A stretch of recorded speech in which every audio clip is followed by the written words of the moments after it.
Really good. Yeah, quite.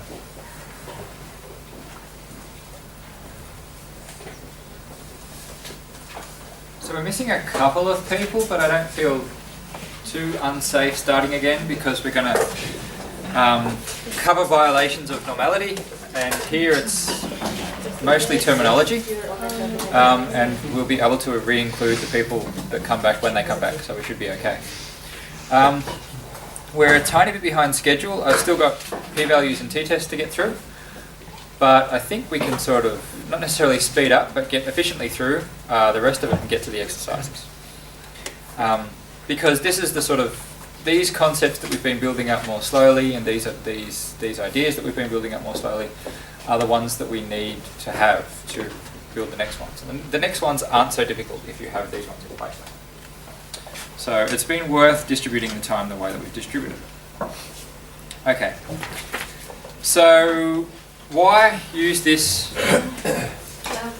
Why use this normal distribution? Why use this particular probability distribution to think that that represents frequencies in the real world, and to think that that represents the chance that certain events are going to happen in the real world? And the idea behind this is that it's very common. So all the statistics that we're talking about today are built around the normal distribution, because the normal distribution is the one that most frequently occurs for the type of phenomena that we're going to talk about today. As you learn more about statistics, you are less tied to this particular distribution, but this is the place where you start. That's probably the best way to put it. So this is pedagogically a good place to start. Other arguments that you'll often hear is that it's very common, that natural processes are normally distributed, and so that it's fairly safe to assume that the phenomenon that you're studying, if you're studying stuff that's continuous, is going to be normally distributed. You can believe that or not. What matters is that this is a really good place pedagogically to start. You can have deviations from normality. You can have stuff that's not even normal. You can have stuff that follows other distributions. Things don't have to follow normal distributions. Tossing a dice doesn't follow a normal distribution. It follows a polynomial. Flipping a coin follows a binomial. Recording, say, somebody's reaction times on a psychological test doesn't follow a normal distribution, because you're not allowed to have values below 0. And values tend to cluster around small values. You don't get many reaction times in your reaction time study where it's 2 seconds or more. So you get distributions that look like this, or like this, or like this, and you need a whole different distribution with a whole different set of parameters to describe it. But all the stuff that we've been talking about still applies. It's just different parameters. So what you're getting out of this is not just how to understand one kind of statistics with one kind of distribution. You're getting the idea of the general idea of a distribution as something that represents the probability of something happening in the real world. These Platonic ideal objects that have numbers that you can use, or values or parameters that you can use to describe features of. And that's what I want you to take home. You can also get stuff that looks kind of normal, so we'll treat it as normal, but it's going to vary a little bit from normality. And you'll hear more about these than you'll hear about data following other distributions, unless you're like Anya and working with engineers. So these two different ways that you can get normal distributions that aren't quite normal are called skew and kurtosis. So you can have a distribution where you've got a longer tail on one end than the other. That's still sort of normal. So it's still relatively safe to treat as normal. So you can have a positively skewed distribution and a negatively skewed distribution. And positive and negative indicates where the tail is. Kurtosis is violation of this assumption that one standard deviation is equal to 34% of the area under the curve. So you can have fatter distributions or skinnier distributions. This corresponds roughly to problems with the mean and the standard deviation. So the mean's not going to be the centre in here, and the standard deviation is not going to be 34% of the area under the curve. I say here that we'll look more closely in this topic in the lab. I should take that out because I don't do that anymore. Now we just play around with distributions. So we don't do that. I worry less about that these days. So that's the normal distribution as a parametric model of the world. So that's a statistical model. So now that we've got this, we can get to hypothesis testing. We can start to make inferences about the world on the basis of our data and our model, and start to talk about this reality in scare quotes, which we can't get access to. And so we'll start with a problem. And that problem is as follows. So if our frequency distribution is the same shape as this normal distribution, which is a probability distribution, that has a mean of 0 and an area under the curve of 34%, and that has an area of the curve equal to 1, then it's possible to infer the probability of getting a certain score in the sample, or a certain range of scores. That's just the area under the curve for that part of the curve. But this doesn't tell us about the population, it tells us about the sample. We need to make inferences from the sample statistic and from the sample that we've collected to the population in the real world. So how can we use this normal distribution to make, for the first time, an inference from our knowledge about the sample to what must be going on in the real world? And this is where does the statistical model really start to kick in and do its thing?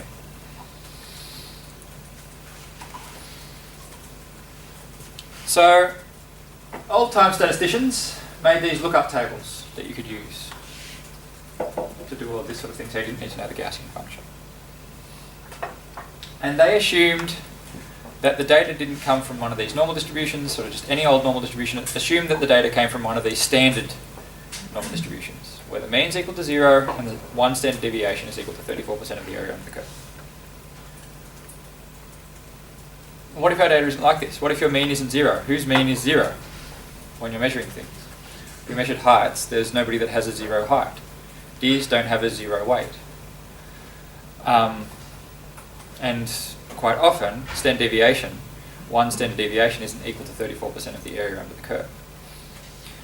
So we need to be able, in order to be able to use lookup tables, in order to be able to use all of the machinery, statistical machinery that we're working with, in order to be able to use all the things that we're going to talk about, we need to get our data, which has got a mean of, say, 26% in our case, 26 micrograms per deciliter of cortisol, and a standard deviation of 6 or whatever it was, into this space where the normal distribution, standard normal distribution is, where there's a mean of 0 and a standard deviation where one standard deviation is equal to 34% of the area under the curve.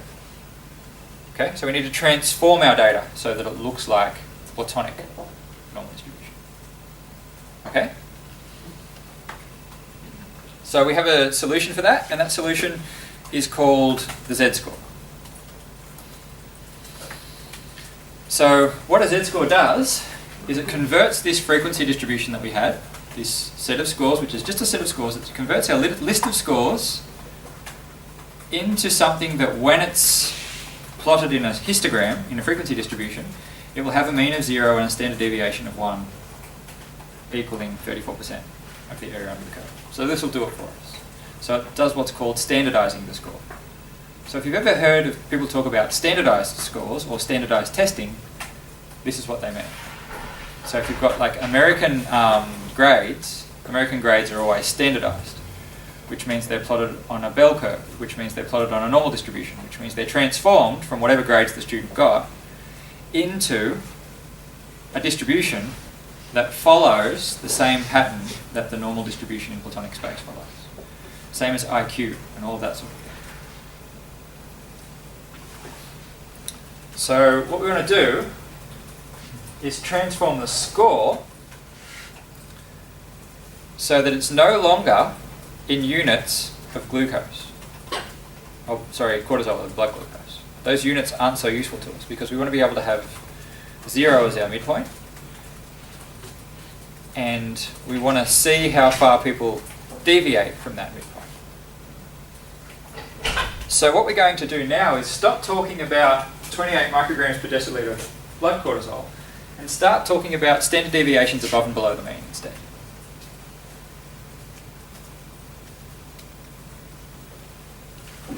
So the way that we do that is with this formula.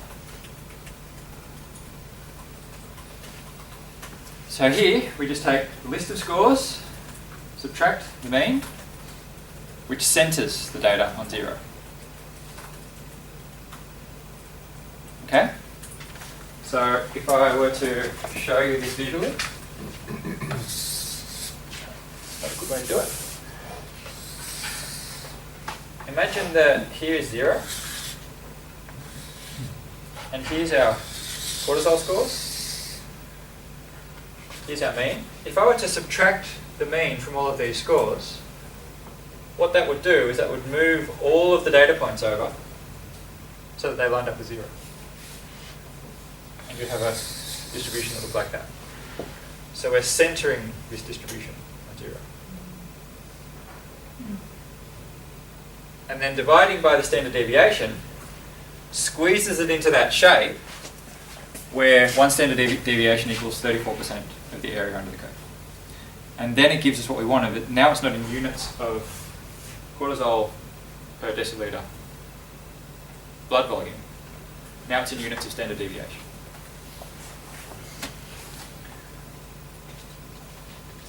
And then everything looks like this. So we have our question about our sample, which is how likely a given score is in our sample. That's what we wanted to know. And we want to translate this to the population. So for example, in this case, we can say that in our sample, this range of scores between 16 and 20 micrograms per deciliter blood cortisol is equal to about 18%. Question about our population is different. Now we're not going to ask about how likely a particular range of scores, a particular sort of range of scores on our scale of measured cortisol, but we're going to ask how likely a particular Z score is. How likely is it that, instead of saying how likely is it that you'll get 16 to 20, we're going to ask the question in terms of how likely is it that a score is greater than 2 standard deviations above the mean, or greater than 1 standard deviation above the mean, or less than 2 standard deviations above the mean. So we're going to talk in terms of standard deviations because we've transformed everything into standard deviation space. So our units now are standard deviations. Our units now are variations away from sort of the average of 0. And we can see that the probability of getting a score that's more than 2 standard deviations above the mean is equal to, say, 16.16 by using one of these lookup tables. Could you show with your finger on this how you do it? I'll go through this in more detail. I'm going through this one twice. So this is a p-value, and this will come up again, and I'll explain this in detail as we go through it again. So that means that if we've got data that's normally distributed and we have these good parameter estimates that we think we've got, we can use Z-scores then to go back and infer the probability of getting certain values in the population and not just in our environment. Because we've transformed our sample into something that we think the population looks like, follows this Platonic distribution, normal distribution. Okay, so we'll go back through this in relation to the example again in a second. So we've got our scenario. Now we can almost start to test our hypothesis. So imagine that we've got this scenario where we're a sociologist or a psychologist or whatever measuring chronic stress. We want to know if workers in the mine are chronically stressed. We've got our operational definition. Chronic stress is elevated blood cortisol. And we've got our dependent variable. We've got our null hypothesis, which is that miners are within the normal range, so they're less than 23 micrograms per deciliter of blood. We've got our alternative hypothesis, which is that the mines workers are stressed. They're above 23 micrograms per deciliter. So Z scores alone isn't going to do what we need yet. We need to go one step further, and we need to tell the probability. They only tell us the probability, say, of a set of scores, so we need one more statistic to be able to do our hypothesis test.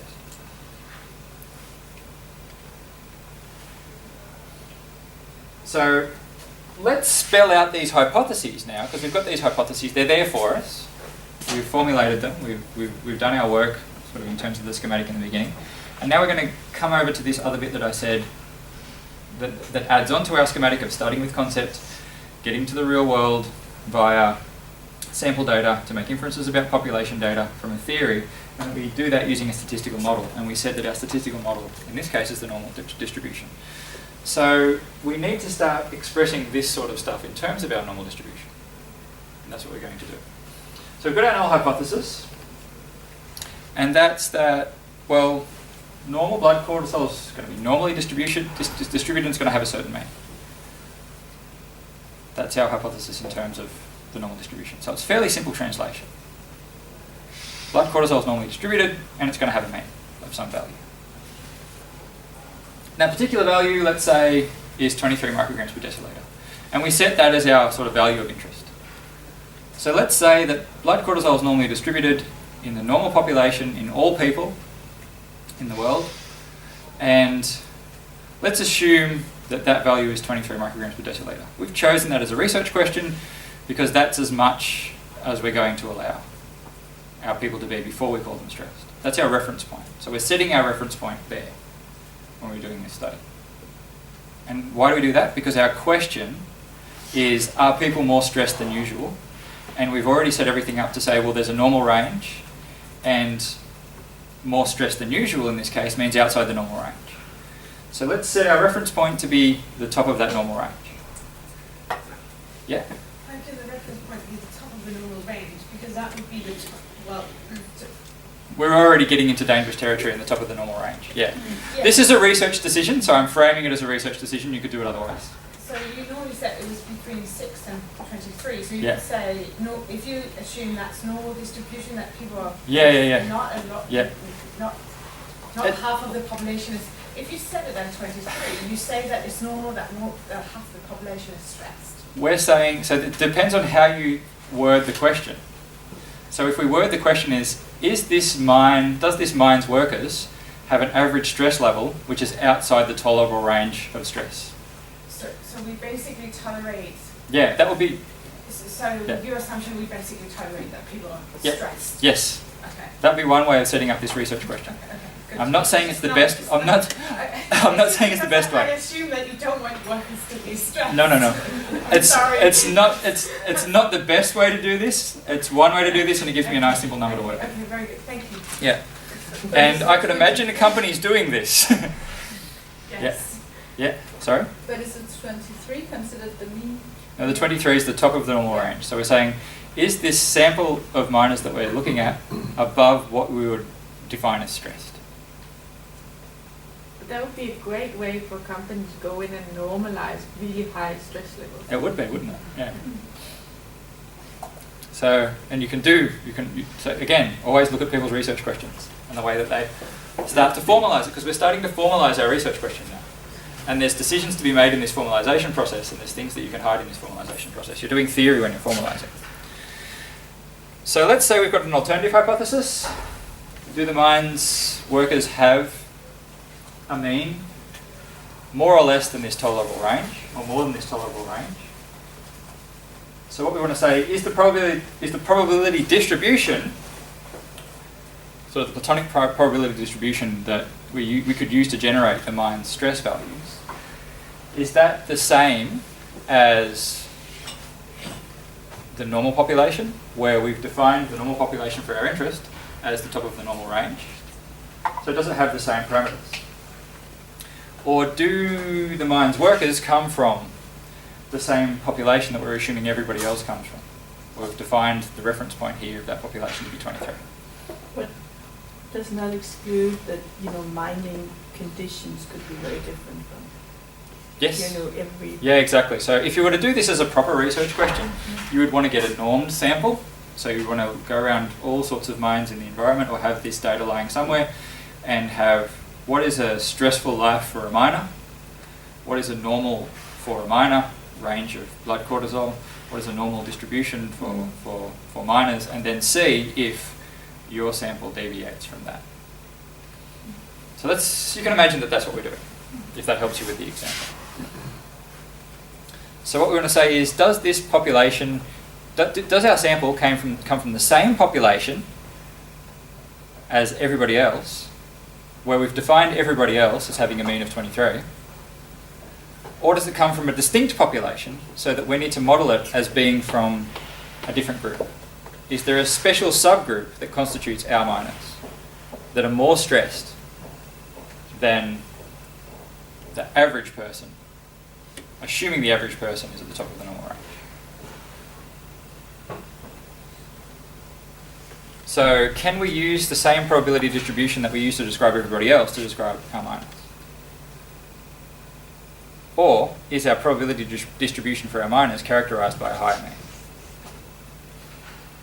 That's the way we're formalizing this question. So basically another way to say this is, does our sample of minors have the same parameters as the normal population? Where the normal population is Platonic ideal, where we've set the reference for that Platonic ideal to be 23 micrograms per deciliter. Okay, so we can visualize this now. Here's the normal population, and here's the sample of our minors, and these two distributions are the same, and this is our null hypothesis. So we've expressed our null hypothesis in terms of the relevant probability distributions. So how do we know the normal population? Does that just happen to be a data set? Let's say that there's a data set. Yes. Okay. Yeah. That's the easiest way to think about it. So let's say there's a data set of normal population out there, and let's say that we've got our minors. And our null hypothesis is visualizable and expressible as this distribution is just equal to this distribution of the same thing. You wouldn't be able to tell whether we had a minor or a normal person, or whether you had a sample of minors or a sample of normal people, if we just randomly took people out of the environment. And the alternative hypothesis is just this. We're not making any assumptions about the standard deviation. We're not interested in the standard deviation. We're not looking at differences in standard deviation. We're assuming that they're the same. And we're interested in the differences in the mean. So where our alternative hypothesis is that our sample of minors has a higher mean. So we have a distribution that looks like this for our minors. So how can we quantify this difference, and how can we start to test when bigger is big enough to be meaningfully different in terms of probability? That's what we want to do now. How do we test our alternative hypothesis? How do we start to do hypothesis testing? Okay? Now to do that, we use something called a t-statistic. And what a t-statistic is, what I want you to think of a t-statistic as a measure of difference. Okay? So all a t-test does is it measures differences. It's a measure of difference. And it looks like this. So for us, our t-statistic looks like this. We calculate our t-statistic like this. It's just a standardized measure of difference. So we have the mean of our sample minus, our x bar, we're used to x bar. Mean of the normal population, we've set that at 23, divided by the standard error. How good we think our mean is. How good we think our sample mean is, because we had the standard error before. So how our guess about how good we think our guess is. So in words, all this is telling us is the difference between the sample and population means divided by our guess about how well our sample represents the population if we're interested. And so for a worked example, we have 24.48 minus 23, which is the acceptable range, divided by 4.8, which is our standard deviation, divided by 4.8 divided by, do this first, divided by the square root of 48, and that'll give us this number, 2.136. That's our t-value. Okay? So our difference between the two groups is in this standardized space a value of 2. We can't use that for anything just yet, but it's a number that expresses this difference, where bigger means more different and smaller means less different. Okay? Yeah? So yes, it's not standard deviation. Yeah, but what is it, isn't it from the sample rather than from yes, sample standard deviation. Yes, yeah. Yeah, so this is because I'll worry about being the samples. No, so this is the sample standard deviation. Good, okay. This is this is the sample standard deviation. This is the sample mean. So Okay, thank you very much for clarifying that. And this is the It's just that you set standard deviation rather than sums. It's brilliant. I appreciate it. Okay, it's just, So we've got parameter estimates here, yeah. but this is the parameter that we're assuming Yeah, yeah. to be true in the normal population. Okay? So how do we use this number to make an Can I inference? just Yeah? clarifying question? So if the standard error is large, it means a smaller difference. Yeah. It's gonna punish you, Yeah, and it's gonna be harder to find that difference. yeah. So your difference score is going to be smaller, but that doesn't mean there's a smaller difference. It means that there's going to be less of a chance that you'll find a difference if there is one. Okay? Can you repeat it? So this is going to tell you the difference. Just the last Yeah. you said. Yeah, this is going to tell you the difference. Yeah. And this is going to punish you for how much certainty there is, or uncertainty there is, or variability there is in your sample. So the crappier sample you have chosen, the Yeah. Or the more variability in the thing you're trying to measure.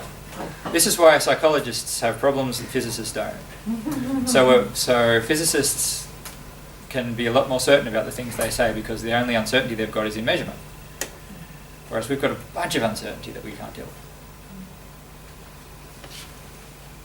Okay, so this is, just think of it as the difference divided by your guess about how well you think you're measuring the real parameters out in the real world. And your guess about how well you think you're measuring the parameters in the real world is affected by the size of your sample and the standard deviation of your sample. Following all of the stuff that we talked about before. And that gives us a t-value, which you just think is a difference with punishment on it. So now we can state our alternative hypothesis and its relation to the null hypothesis in terms of this t-statistic. So here's our null hypothesis, and here's our alternative hypothesis. And now we can ask, in terms of our null hypothesis and our alternative hypothesis, what's the probability that we'd get a t-value, which is a measure of a difference that you're punishing in terms because of how crappy your sample is and because of how much noise is in the thing you're trying to measure. Right? So what is the chance of us getting a t-value this big if the null hypothesis were true? Just by chance. So what's the probability of getting an effect or a difference that's this big just by chance, accidentally, given that there's no real difference? This is a very key point, so if you're unclear on it, please ask questions. This is what makes frequentist statistics incredibly confusing for some people, for most people. Well, Yeah. I'm not clear, but I don't know what to ask. So what we're going to do now, are you okay? We'll go back. Are you okay with this one? Yeah. Difference, punishing ourselves? Yes. Got that. And this is where the frequentist logic comes in. It's a double negative. Mhm. Bayes is so much easier because it's all clear and forwards. There's a double negative here. What we're going to say is, we want to find out about this alternative hypothesis. Mhm. But we're actually not going to say anything specific about the alternative hypothesis. We're going to focus on this null hypothesis. Okay. So we're going to only ask our question relative to this null hypothesis. Okay? Yeah. That's the confusing thing.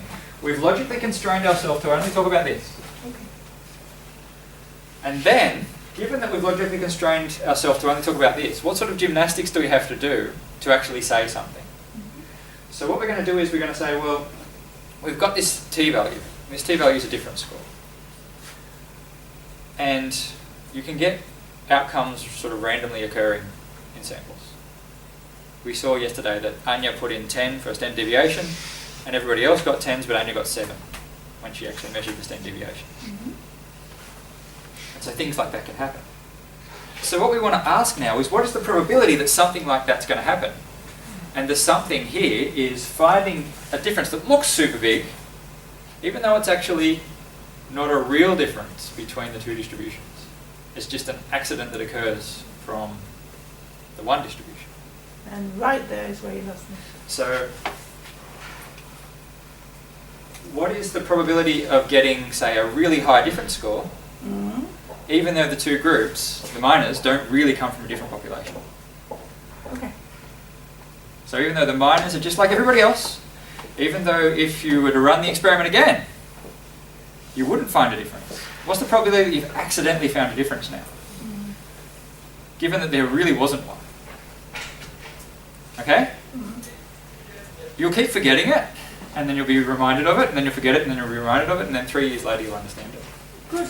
If I was teaching Bayes, we could move on from here, but this is the sort of inverted, twisted logic that is involved in this sort of hypothesis. Null hypothesis. We logically constrain ourselves to only talk about this, and it goes back to the.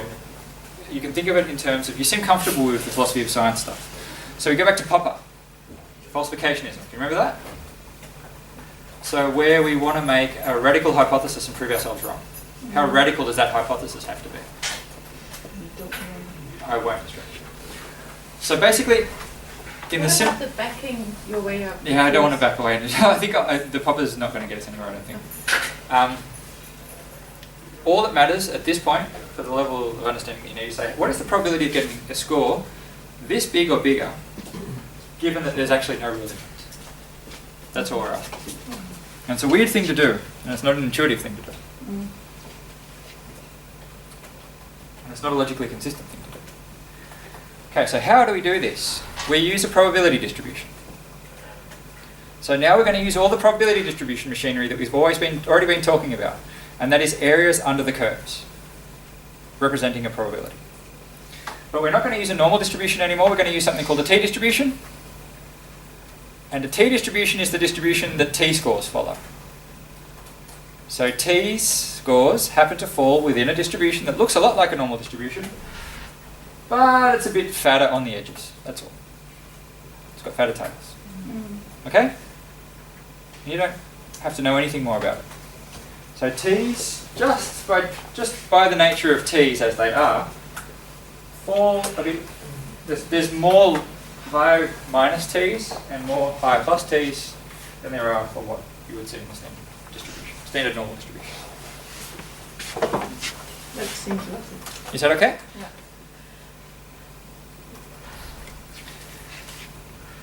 So it's got a parameter defining its centre, a parameter defining its dispersion.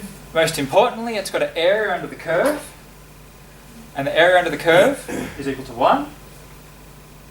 And so now, given that we've got a distribution and we've got an area under the curve that's equal to 1, we can ask what the probability of getting a t-statistic of 2.13 or more is just randomly, without there being a difference, given that the null hypothesis is true. So we do that by just looking at the area under the relevant part of the curve. So in this case, the area under the relevant part of the curve is from 2.13 and off up to infinity. And if we were to use integration, calculus, we could see what that area is, and we would know that that area is 0.041. So 0.041% of the curve occurs from 2.1 and upwards. So translating that back from area into probability, that means that there's a 0.41 chance of accidentally finding a difference that wasn't really there. Okay? And we'll come back to p-values and talk about p-values again.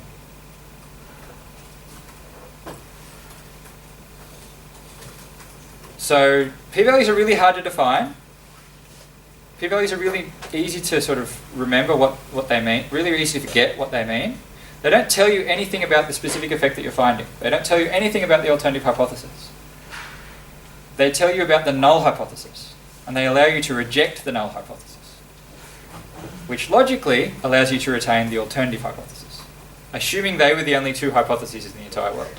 But that's the problem, right? Because you're not That's- proving anything. Nope. You're just proving this random thing that I wasn't really interested in the first place is not the case. And that is the logical problem, and that's why we should all be Bayesians. So you're saying that there's two hypotheses that are in the world, and they're the only two things that could possibly occur. But that would This is never the be thing I'm case interested in. looking at humans. I know, this is the thing I'm interested in, and this is the thing that didn't happen, so it must be this thing. That's the logic. But in a way, either they have a score above or they don't have a score above. Yeah, it works for this case. But for a psychology, for a lot of psychology stuff, it's problematic. So this is a p-value. It's just Yeah. a way of saying that it's very unlikely that it's not the case. No. So that would actually make sense. No, you can't say that though. It's logically for the inconsistent. alternative hypothesis. No, you can't actually say that. You can't say anything about the alternative hypothesis. You can only reject the null hypothesis. That's the problem. It's a deeply problematic thing. It doesn't change the likelihood or the unlikelihood of the alternative hypothesis. It only does so by process of elimination. So if there's some additional hypothesis that is reasonable, Yes, but when you're presenting it, you would talk about your alternative hypothesis, and that would be actually your starting point, the null. which is why nobody understands, which is why people always forget the meaning of a p-value. Yeah. It could also have, in terms of hypothesis, saying mine workers do have higher blood cortisol than the mean of the range. Yeah, that's your alternative hypothesis, which you're allowed to, That's second attempt. yeah, that's, well, What? Why? That sounded like. My workers do have higher blood cortisol than the mean of the range. yes, that's, so But how's that different? from- that's just your alternative hypothesis. That's just the one that we had up on the board. Yeah. Okay, here it says mine workers do have higher blood cortisol than 23. Is it- Oh, higher than the mean. Yeah. You could do that too. Yes. So, do you understand the logic, roughly? Very roughly. If I could reword it, so Yeah. we found that the mean was, or rather, the t-test told us that we have a difference of 2.13 Yeah. between what would be the mean of the population and the mean of our minor Yeah. sample. And we have, and the t-test score, the p-value, tells us that we have about, that there is 4% chance Yeah. that we would get such a This result, this statistic, or more extreme. Sorry? no, then it is that basically we have only 4% chance of this resulting by chance. Yes. So Yeah. it means, so that we have 96% chance that it's... No, you can't say the next one. Okay, so it's only the, You're not allowed to do the 96. That's what everybody does and you're not allowed. Right.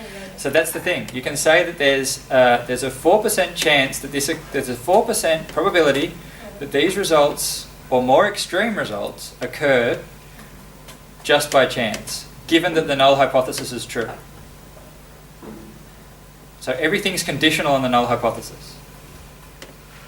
And it's much easier to teach this as the 96%, because But how could I'm a you Bayesian, I choose one. interpret anything if you're not allowed to say that? Because you're actually trying to figure out whether they're more stressed, but you're not allowed to say that they're Yes. more stressed. You're just allowed to say that they're probably not more stressed. So the logic is you can walk in and say, here's the numbers suggest that they're more stressed.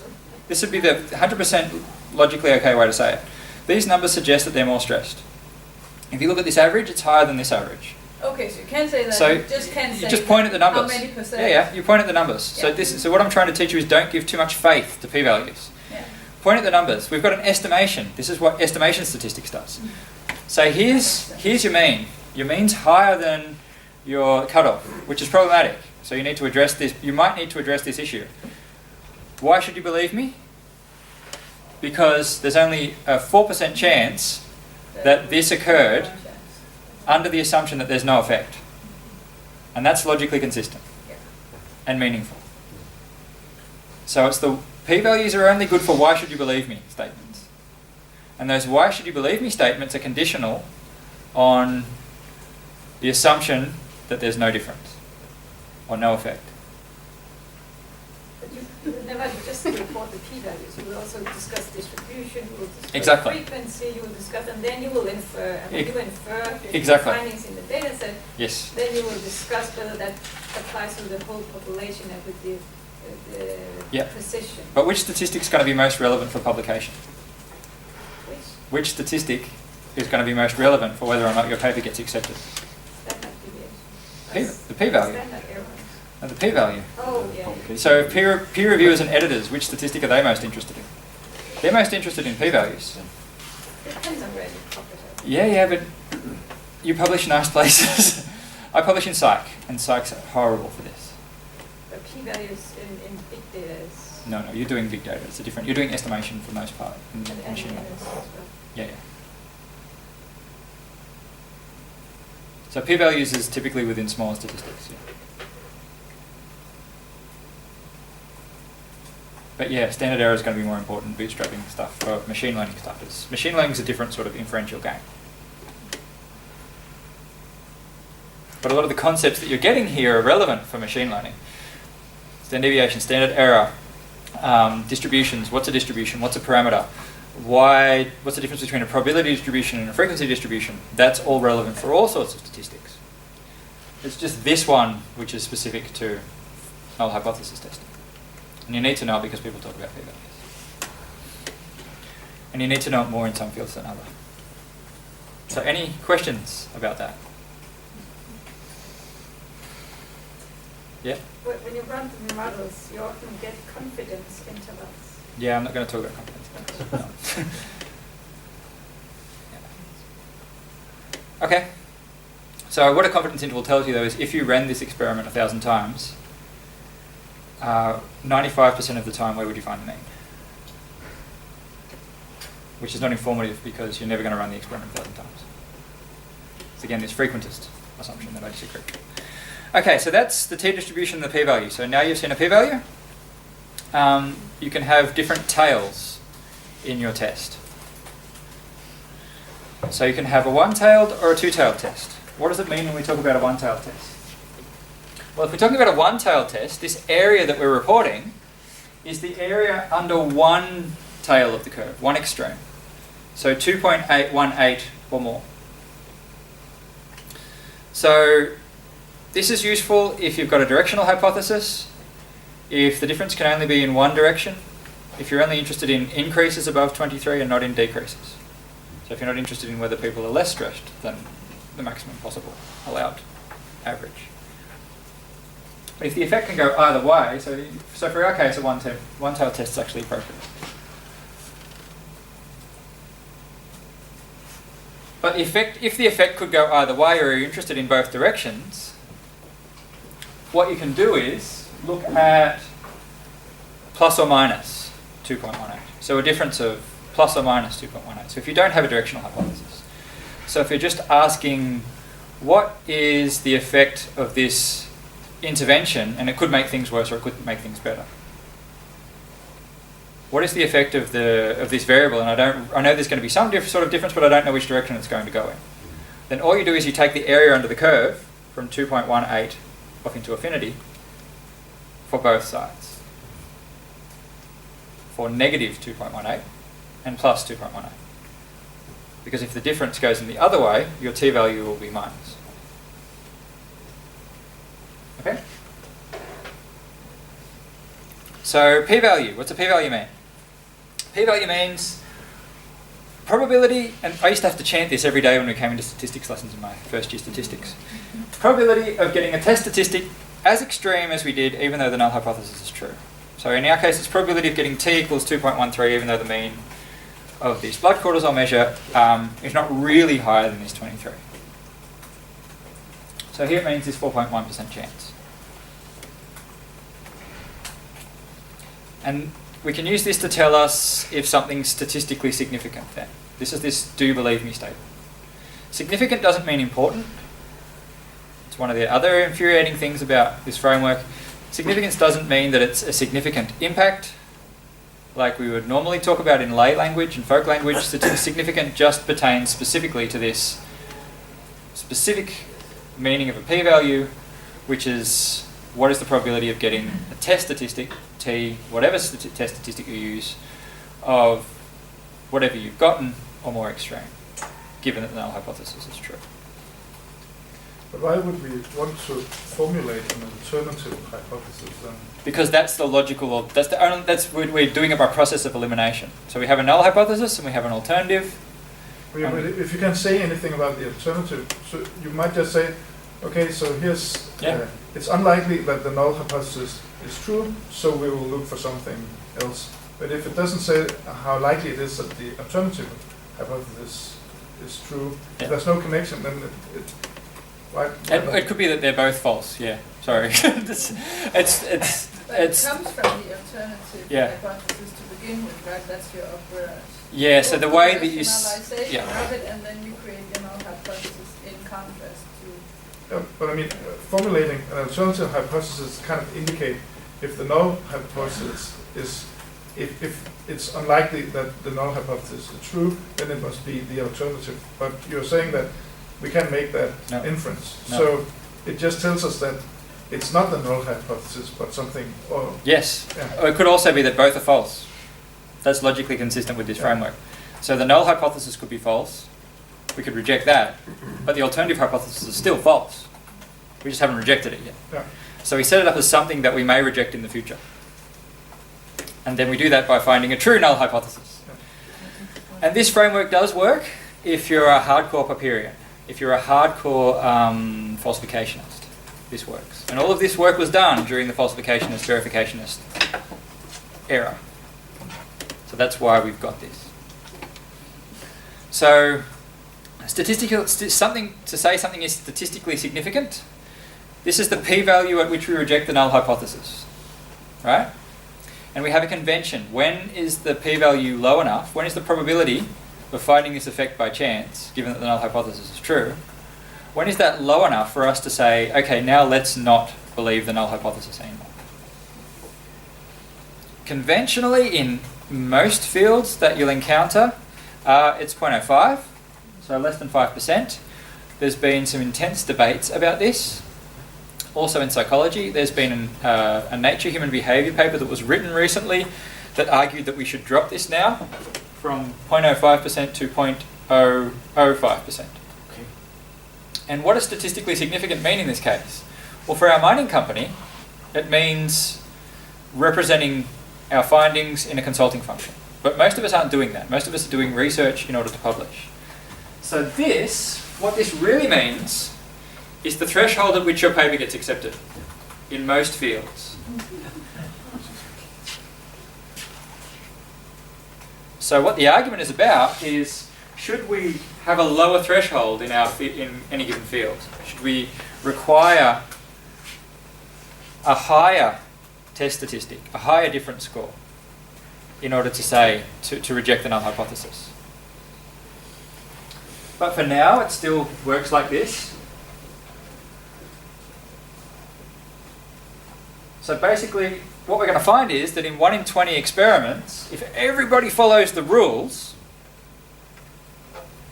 to the T of this logic, super clearly, then 1 in 20 experiments are going to get a significant effect even when there isn't one. In psychology, what we've found is that it's 1 in 2 experiments in social psychology where you get a significant effect, even though there isn't one. And that's why everyone is starting to say, well, maybe this is too high, because people are breaking the rules. This only works if you keep the rules. And the rules are that you say what your null is, you say what your alternative is, you measure something, you say what you're going to measure, and then there's a 1 in 20 chance that you'll find an effect that doesn't really exist. Now, every time you do something, you're conducting another experiment, right? So if I measure reaction time, so I do decision making and perception, so I measure things like reaction time and the amount of times people get something right. So if I measure the amount of times people get a judgment right and the speed it takes them to do it, I do all of my statistics on the reaction times and I don't find anything. That's one experiment. Now I'll take the same data and I'll look at how many times they get something right. That's another experiment. If I do that enough, eventually I'll find something, because there's a 1 in 20 chance that I'll find something that's not real. And this is what people have done in the field.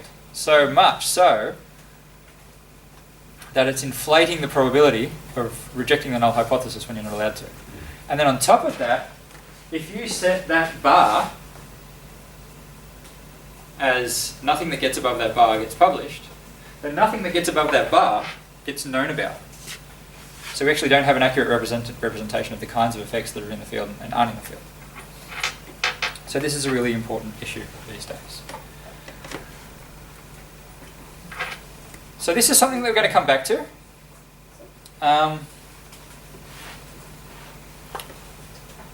And we'll talk about p-values again. We'll talk about p-values again in the context of correlation and regression tomorrow. But what I want you to take home from here is not just this format, but this concept of a test statistic, which is relevant in all sorts of domains.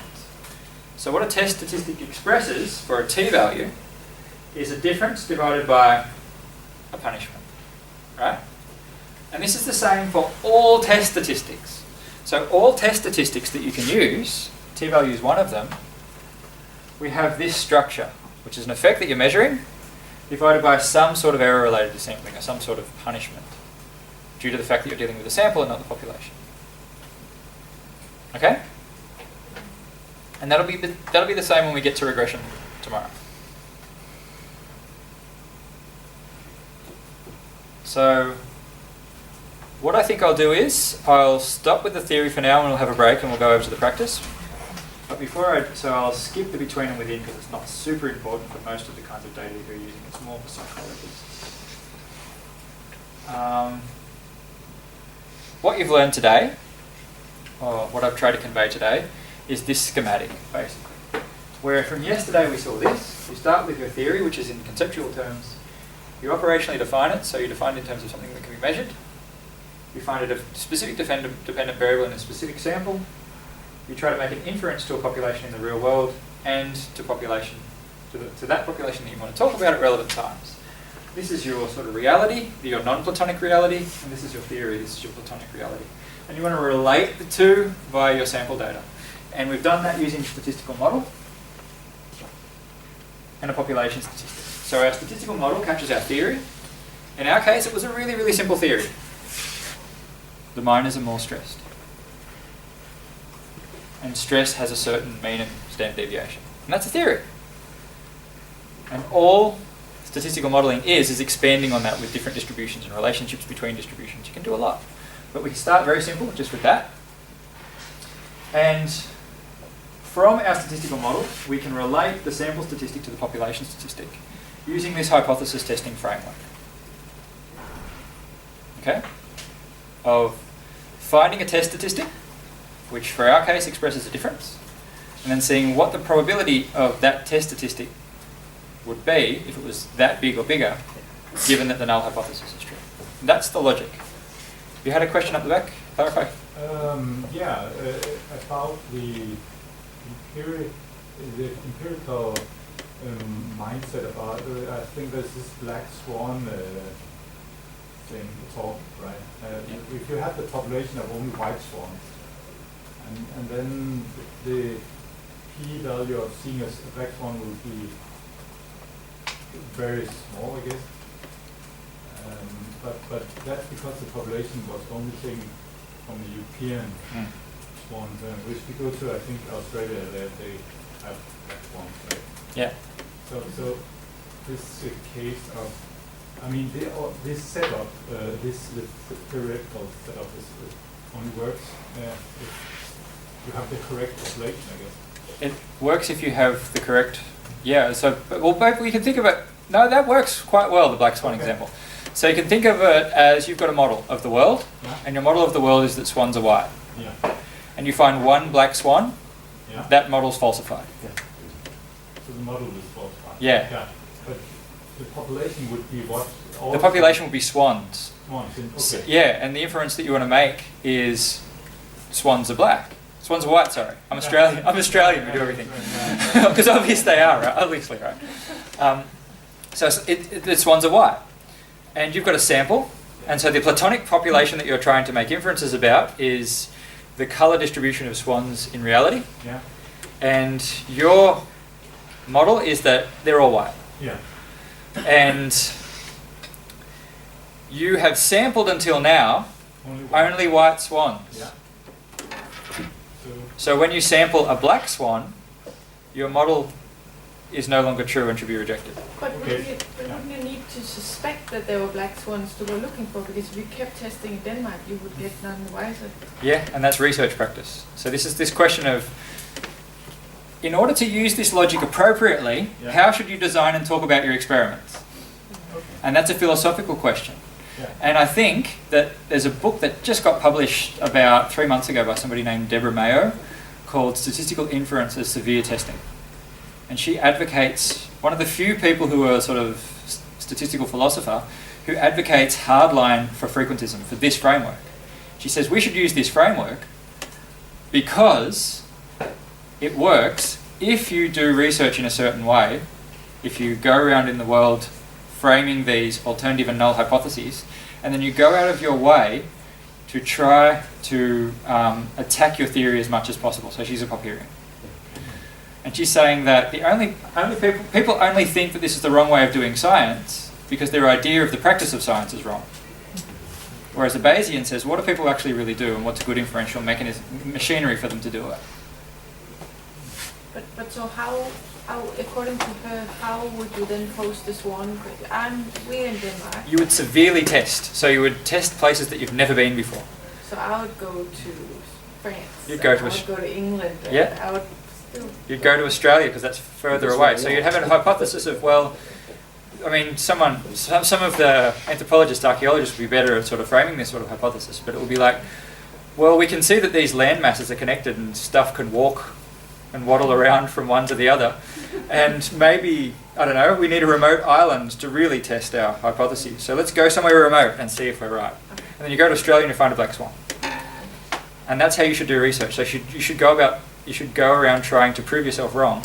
And all the institutional structures that we've got in science are wrong, not the logical framework. And that, for me, is very backwards. They're both wrong. Okay? You say you reject your model. So in that word, model and null hypothesis is the same. No.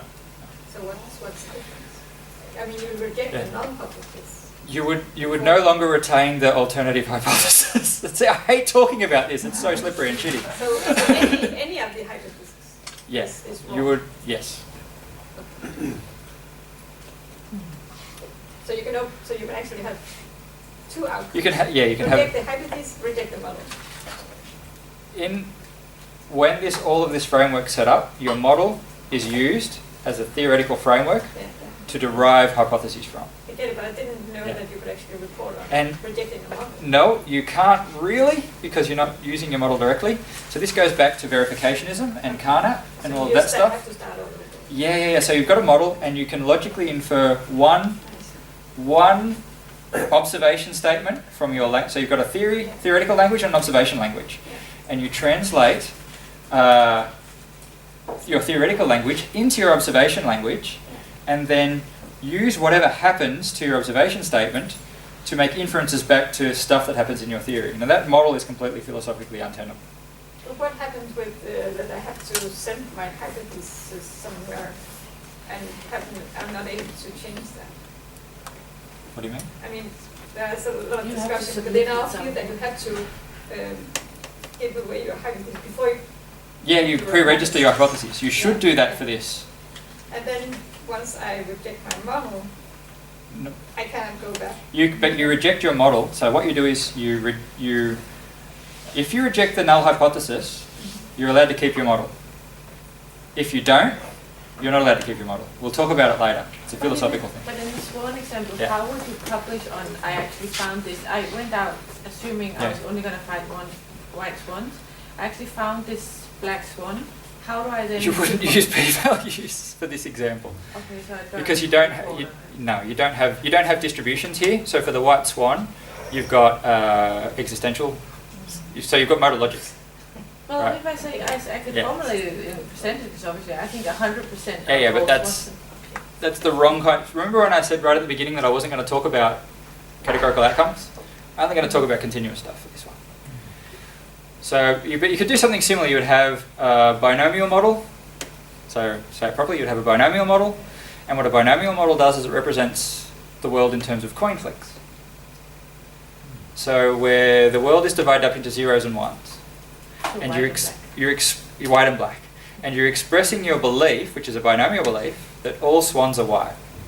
So therefore, the parameter of my model is 1. And your specific hypothesis here is a very, very, very strict point hypothesis, which is very seldom the case. You almost never have point hypotheses. So this sort of stuff is for directions of effects. If you've got point hypotheses, the world's a lot easier to work with because you could just use estimation. So if my model, so the formalization doesn't work for that kind of question. The appropriate formalization for this question would be that I have a binomial model where I'm saying that both sides of the coin are heads. The only possible outcome I will ever see, 100%, is white swans. My parameter value in my binomial model is 1. If I find that that deviates even a little bit, my model's been violated. Because I've used my model to derive that hypothesis. So if you think back to your Carnap, and all the stuff that Quine was arguing against about how hypotheses, how theoretical concepts are all dependent on one another and you can never pick out one concept with one hypothesis. You've got all of those problems with that framework as well. So you've got theory-ladenness, which causes problems. But let's assume that theory-ladenness isn't an issue. I can start with this very cleanly delineable theoretical language, which I can make statements in, and from that, I can translate those statements into an observation language, which functions as a hypothesis. For the white swan, that hypothesis is an extremely specific binomial with a parameter of 1, which is a different probability distribution. And then if I find a black swan, as soon as it's not 1 anymore, I have to then go back through my whole inferential system and say, well, that theory's wrong. Or that theoretical statement's wrong. Yeah? I'm just thinking in relation to this, that isn't it also just a core principle and that type of research question basically isn't suited for statistical, methods, because No. if there was a green swan. No, it absolutely is, Yeah. but you just need a different model. It's not suited for normal distribution, it's suited for binomial distribution. So you need the right statistical model. So this is like if you're talking about the occurrence of illness and things like that. You can ask this sort of question, but it's not suited to a normal distribution. That's all I want to say. But what if there were green swan? That would also violate the... You can express anything in statistical models. So you've just got certainty. You've got certainty that it's white, which is equal to 1. If you find a green swan, that also proves you wrong. So the point about having to send in hypotheses, that would be to make sure that researchers don't change it along the way. Exactly. To make the Yeah. results look more significant than they are. Exactly. So it's to make sure that one experiment is one experiment, so that you're not doing flexible analysis and doing... Because if you imagine you've got a data set and you analyse that data set 20 times, then given the rules of the p-value, you'll get one effect that appears to be true that isn't. And then you'll take that and then... And then you'll publish that, and then some poor PhD student from another university will go, I'm going to build on your experiment. Or some policymaker somewhere will say, oh, this fact about social psychology that I've learned now, the broken window theory is a famous example. Broken window theory in economics is that if we clean up everything and make it look nice, then there won't be any crime. This is all based on this sort of research. It turns out to be shaky.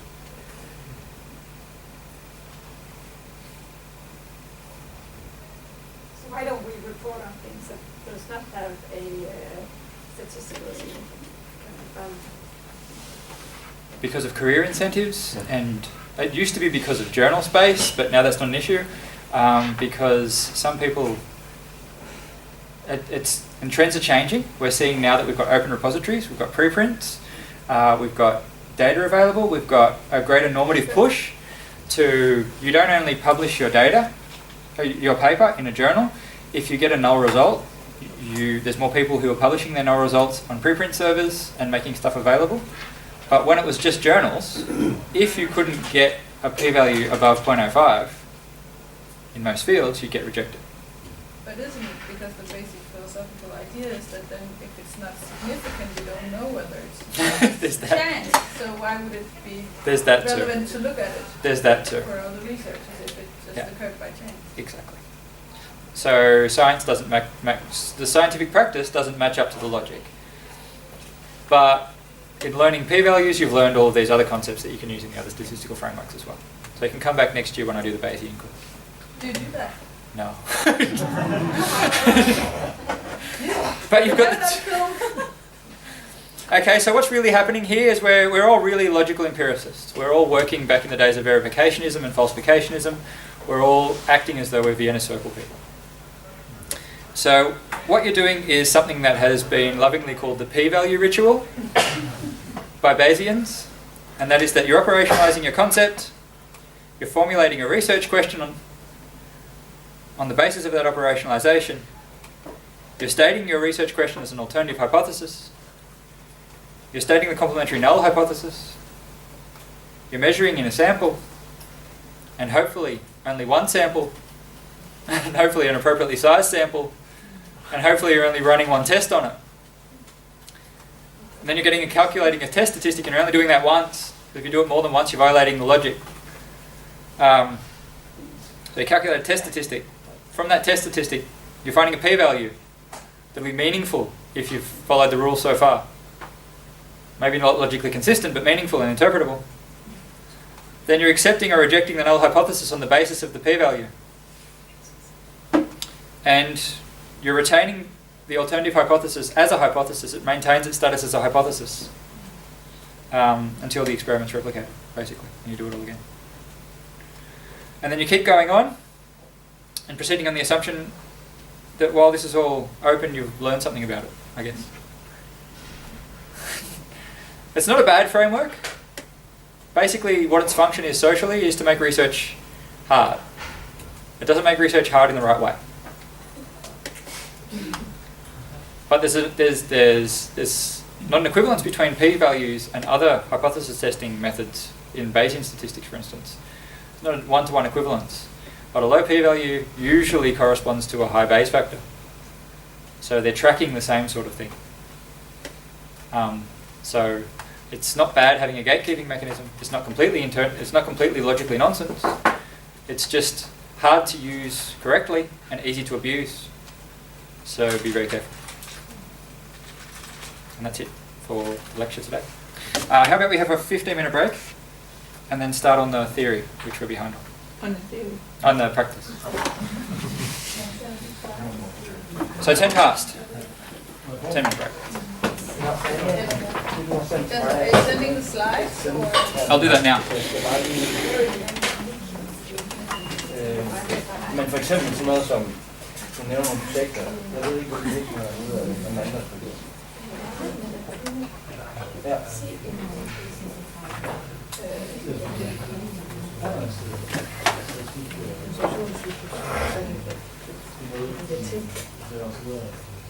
Ja, jeg skriver bare virksomheden og relaterer det til dit projekt. Ja.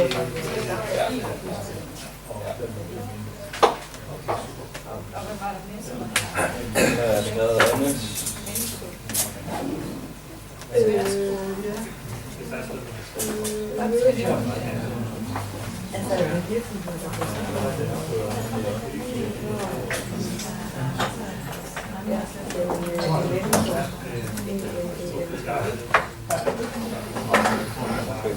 Det skal vi gøre. Jeg har bare taget fra hjemmesiden. Så udbygger bare den næste.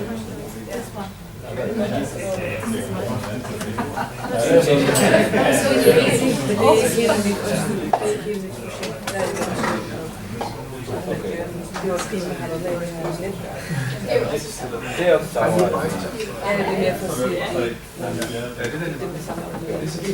Det skal vi have slettet fra hjemmesiden.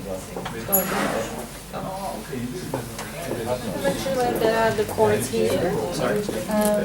Your wife mentioned that the chords are somewhere down here. Yeah, good point. I can get some. I'll take you because it's... Oh, it's yours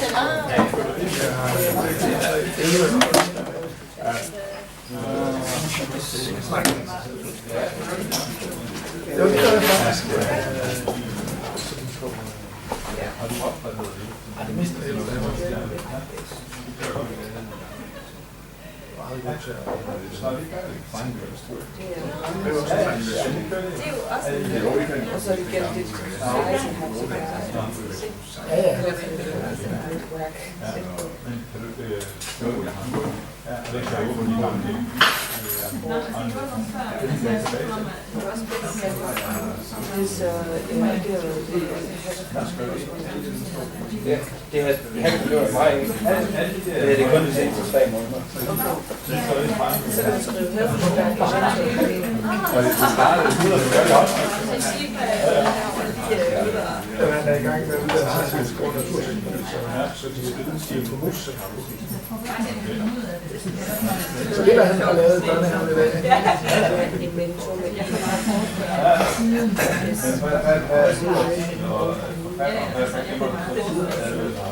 Ja, det tror jeg. Og det er den her oppe.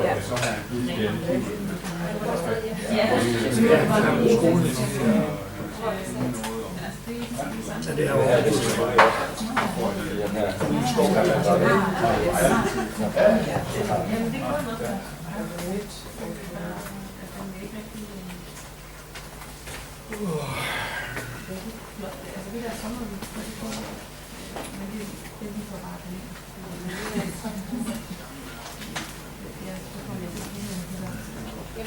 Ja,